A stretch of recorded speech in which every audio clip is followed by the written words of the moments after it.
Buenos días, el tema del video de hoy es segundo gobierno de Rosas, o la segunda parte de lo que sería la etapa rosista.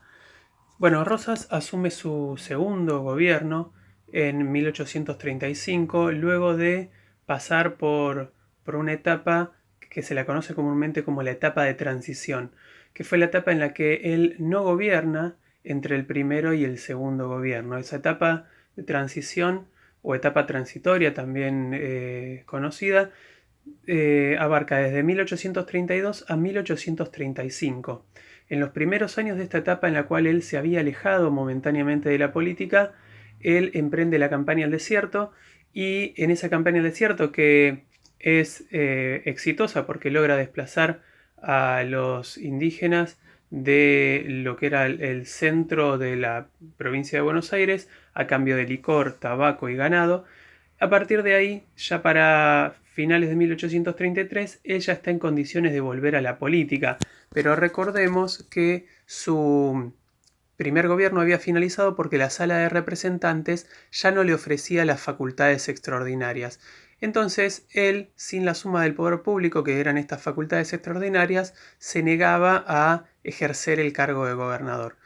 Por lo tanto, es ahí donde emprendió esta campaña al desierto, como un resultado muy exitoso porque significó conseguir nuevas tierras para, digamos, la provincia, para luego ser comercializadas, para luego ser vendidas a otros terratenientes, y eso sirvió para, obviamente, aumentar las riquezas. Vamos a ver que en esta etapa de transición hay tres gobernadores en Buenos Aires. Balcarce es el primero, gobierna hasta 1833, luego Viamonte y luego Massa. A estos gobiernos de estos tres gobernadores que duran muy poquitito tiempo en funciones se lo denomina comúnmente como la etapa de transición. Durante esta etapa vamos a ver que se va retornando nuevamente la agitación política, los conflictos entre unitarios y federales, y precisamente tras el asesinato de un destacado caudillo federal del interior del país como era Facundo Quiroga, con la excusa o con la amenaza de que podía volver a iniciarse una nueva guerra civil, la Sala de Representantes vuelve a pensar en Rosas para 1835 y ofrecerle el cargo junto a las facultades extraordinarias que él tanto pedía, que él tanto quería. Es ahí entonces que luego del asesinato de Facundo Quiroga, la Sala de Representantes de Buenos Aires le vuelve a ofrecer el cargo a Rosas. Rosas en un primer momento se hace rogar un poco, dice que no lo acepta hasta que la Sala de Representantes le ofrece con esas facultades y ahí es ahí donde él acepta, arrancando así su segundo mandato, un mandato en el cual obviamente fue mucho más cruel con sus opositores, donde se encargó de perseguir fervientemente a los unitarios, pero también a federales que no pensaban como él. ¿Por qué había federales que no pensaban como él? Recordemos que él era federal, pero no quería una constitución. Decía que todavía al país le faltaba una cierta maduración. Y vamos a ver que muchos de sus críticos decían que en realidad lo que no quería hacer Rosas era firmar una constitución, porque si firmaba una constitución se debían repartir los ingresos de la aduana de Buenos Aires, y de esa manera la provincia de Buenos Aires iba a dejar de ser la provincia más rica y Rosas iba a dejar de ser el gobernador más poderoso. Así todo, Rosas arranca su segundo mandato en 1835, comienza obviamente esta persecución a unitarios, a los pocos unitarios que todavía había en el país, y a los federales que no pensaban como él, denominados federales cismáticos. Los federales que lo apoyaban a él se denominaban como federales apostólicos. Vamos a ver que para mejorar la situación financiera del interior del país, sin que le vuelvan a insistir con la idea de una constitución nacional, él lanza una serie de leyes con el objetivo de estimular el comercio y estimular precisamente el consumo de mercaderías del interior del país en las zonas más pobladas, como por ejemplo Buenos Aires, Córdoba y también algunas zonas del litoral como Santa Fe. Entonces, ¿qué es lo que decide hacer? Él para 1800, para finales digamos, de la década de 1830, decide crear la ley de aduanas. De hecho, la ley de aduanas se crea, digamos, a finales de 1835. ¿Y en qué era lo que establecía esta ley? establecía que aquellas mercaderías importadas, o sea, aquellas mercaderías que venían de afuera, pero que competían con mercaderías que acá ya se producían, por ejemplo, ciertos tejidos, que directamente se les prohibía el ingreso a nuestro país. Y de esa manera se estimulaba que en las poblaciones más numerosas se compraran mercaderías producidas acá, sobre todo en la zona del noroeste, que era la zona que tal vez estaba más empobrecida.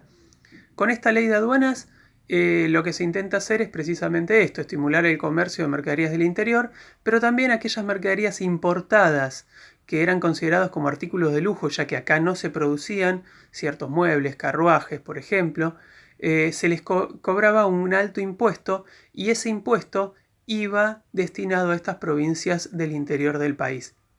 Si bien no logró mejorar en gran medida la situación financiera de estas provincias, por lo menos lograron paliar un poco ese ahogo económico que estaban sufriendo desde hacía décadas. Si bien esa ley de aduanas un poco favoreció a estas provincias, vamos a ver que termina a la larga perjudicando a otras que hasta ese momento les iba relativamente bien. ¿Y por qué digo esto?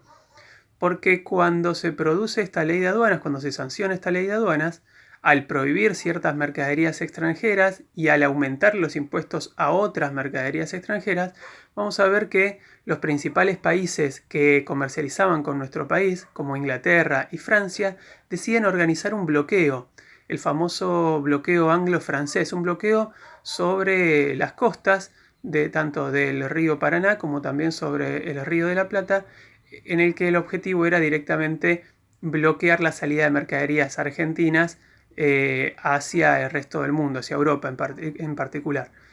Entonces, estos bloqueos que duran, digamos, tras varias idas y venidas casi 10 años, terminan con varios enfrentamientos de Rosas, su ejército por supuesto, y estas tropas, y finalmente tras una serie de pactos con los ingleses y derrota a los franceses, Rosas para 1848 logra precisamente sacar a esos bloqueos que estaban impidiendo la comercialización de mercaderías de nuestro país en el exterior.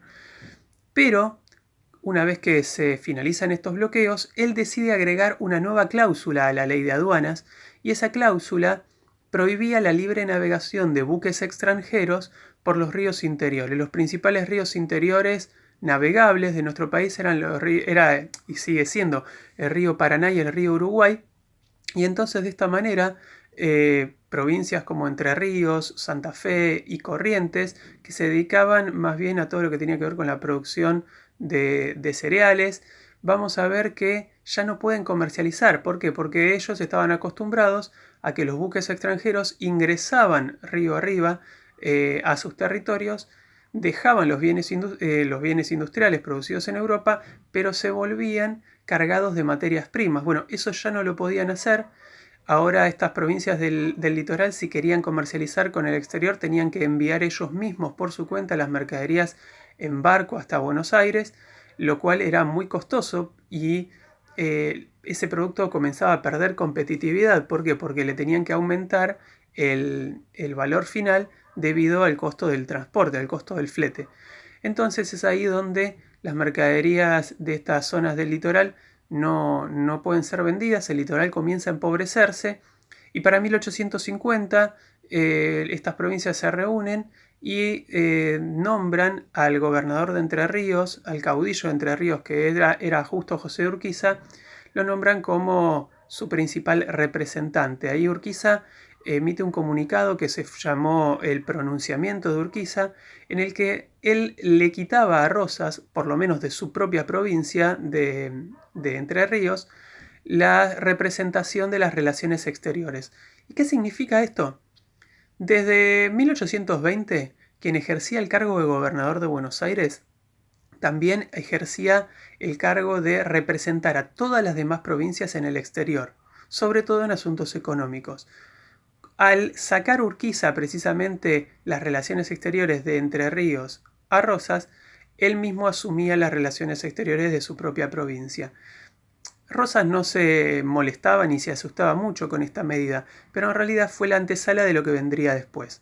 A partir de 1851, Entre Ríos, Santa Fe, Corrientes y con la ayuda también de Brasil y de Uruguay, decidieron organizar un gran ejército al que le pusieron Ejército Grande, un ejército que superaba ampliamente en cantidad de tropas y en cantidad de armamento a la Montonera de Rosas, al Ejército de Rosas, y ese ejército, el Ejército Grande y los Colorados del Monte, que eran la Montonera de Rosas, se enfrentan en Buenos Aires en la Batalla de Caseros el 3 de febrero de 1852. El motivo principal sería precisamente ese empobrecimiento que venía sufriendo el litoral desde esa nueva cláusula que le habían agregado a la ley de aduanas, que era la prohibición de la libre navegación de ríos interiores por parte de buques extranjeros. En esa batalla triunfa el Ejército Grande, pero Urquiza no se queda con el cargo de Rosas. Urquiza, vamos a ver que obliga a Rosas a renunciar, Rosas firma su renuncia, se exilia en Inglaterra, donde va a morir unos cuantos años más tarde como un granjero pobre, un granjero que tenía un campo que alquilaba. Y vamos a ver que acá, ¿qué es lo que ocurre? Acá Urquiza, por convenio de los demás gobernadores, es nombrado presidente, un cargo que desde la época en la cual Rivadavia había ejercido la presidencia, en los años finales de la década de 1820, no había vuelto a existir.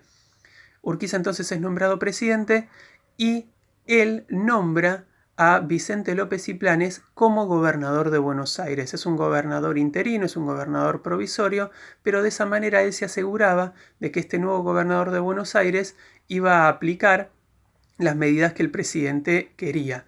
¿Cuál va a ser la primera medida que le va a ordenar Urquiza a Vicente López y Planes? La idea a una convocatoria para un Congreso General Constituyente, un Congreso que estableciera una Constitución Nacional para precisamente poder de una vez y para siempre definir cuál iba a ser la forma de gobierno de nuestro país, si iba a ser unitaria, si iba a ser federal, que por supuesto que era lo más probable porque ya todos los caudillos en esos años eran federales, y sobre todo el reparto de los ingresos de la aduana de Buenos Aires. Pero bueno, a partir de 1852 eso ya es una nueva etapa y en 1852 concluye la etapa rosista, concluye el segundo gobierno de Rosas.